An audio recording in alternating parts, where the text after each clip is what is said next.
بسم الله الرحمن الرحيم. ياسين والقرآن الحكيم إنك لمن المرسلين على صراط مستقيم تنزيل العزيز الرحيم لتنذر قوما ما أنذر آباؤهم فهم غافلون لقد حق القول على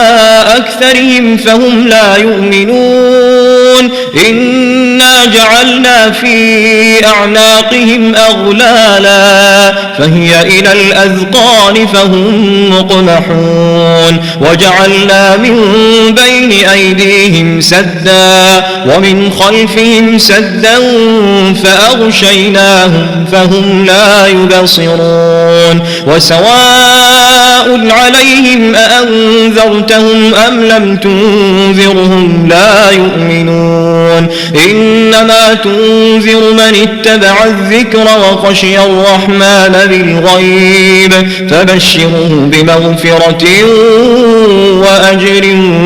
كريم إنا نحن نحيي الموتى ونكتب ما قدموا وآثارهم وكل شيء أحصيناه في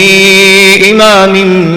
مبين واضرب لهم مثلا أصحاب القرية إذ جاءها المرسلون إذ أرسلنا إليهم اثنين فكذبوهما فعززنا بثالث فقالوا إنا إليكم مرسلون قالوا ما أنتم إلا بشر مثلنا وما أنزل الرحمن من شيء إن أنتم إلا تكذبون قالوا ربنا يعلم إنا إليكم لمرسلون وما علينا إلا البلاغ المبين قالوا إنا تطيرنا بكم لئن لم تنتهوا لنرجمنكم وليمسنكم منا عذاب أليم قالوا طائركم معكم أئن ذكرتم بل أنتم قوم مسرفون وجاء من أقصى المدينة رجل يسعى قال يا قوم اتبعوا المرسلين اتبعوا من لا يسألكم أجرا وهم مهتدون وما لي لا أعبد الذي فطرني وإليه ترجعون أأتخذ من دونه آلهة إن يردني الرحمن بضر لا تغن عني شفاعتهم شيئا ولا ينقذني إذا لفي ضلال مبين إني آمنت بربكم فاسمعون قيل ادخل الجنة قال يا ليت قومي يعلمون بما غفر لي ربي وجعلني من المكرمين وما أنزلنا على قومه من بعده من جند من السماء وما كنا منزلين إن كانت إلا صيحة واحدة فإذا هم خامدون يا حسرة على العباد ما يأتيهم من رسول إلا كانوا به يستهزئون ألم يروا كم أهلكنا قبلهم من القرون أنهم إليهم لا يرجعون وإن كل لما جميع لدينا محضرون وآية لهم الأرض الميتة أحييناها وأخرجنا منها حبا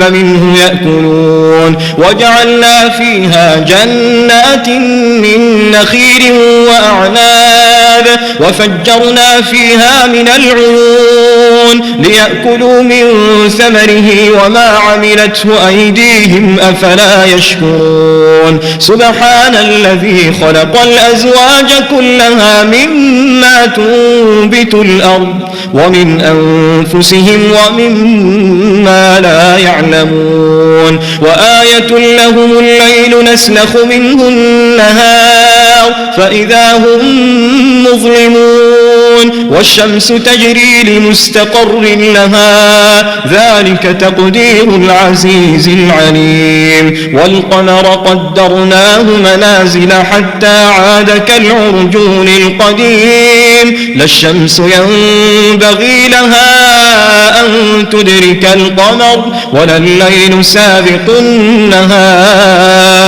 وكل في فلك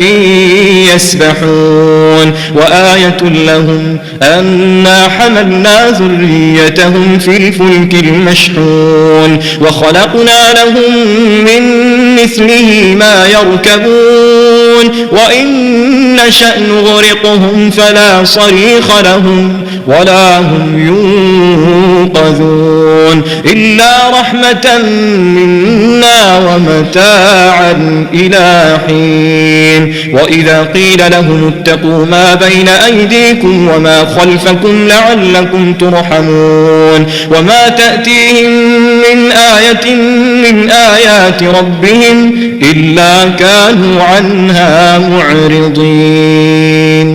وإذا قيل لهم أنفقوا مما رزقكم الله قال الذين كفروا للذين آمنوا أنطعم من لو يشاء الله أطعمه إن أنتم إلا في ضلال مبين ويقولون متى هذا الوعد إن كنتم صادقين ما ينظرون إلا صيحة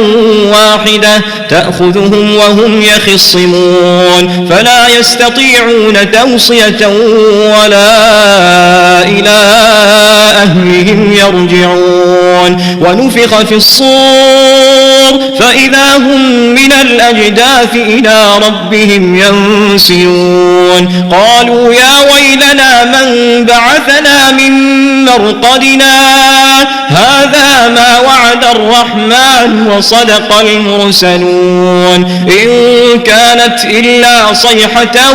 واحدة فإذا هم جميع لدينا محضرون فاليوم لا تظلم نفس شيئا ولا تجزون إلا ما كنتم تعملون إن أصحاب الجنة اليوم في شغل فاكهون هم وأزواجهم في ظلال على الأرائك متكئون لهم فيها فاكهة ولهم ما يدعون سلام قولا من رب رحيم وامتازوا اليوم أيها المجرمون ألم أعهد إليكم يا بني آدم ألا تعبدوا الشيطان إنه لكم عدو مبين وأن اعبدوني هذا صراط مستقيم ولقد أضل منكم جبلا كثيرا أفلم تكونوا تعقلون هذه جهنم التي كنتم توعدون اصلوها اليوم بما كنتم تكفرون اليوم نختم على أفواههم وتكلمنا أيديهم وتشهد أرجلهم بما كانوا يكسبون ولو نشاء لطمسنا على أعينهم فاستبقوا الصراط فأنى يبصرون ولو نشاء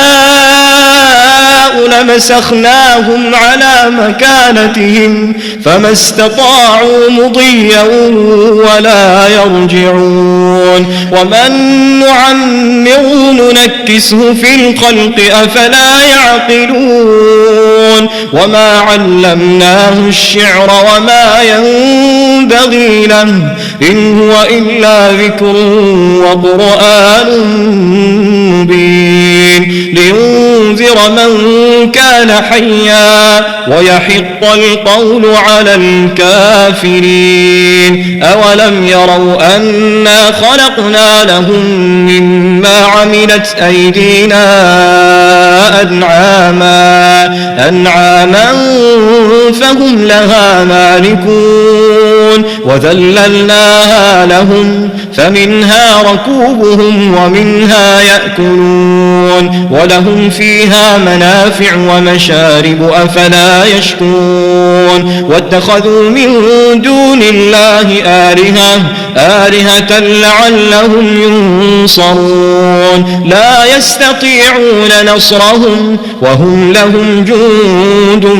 محضرون فلا يحزنك قولهم إنا نعلم ما يسرون وما يعلنون أولم ير الإنسان أنا خلقناه من نطفة فإذا هو خصيم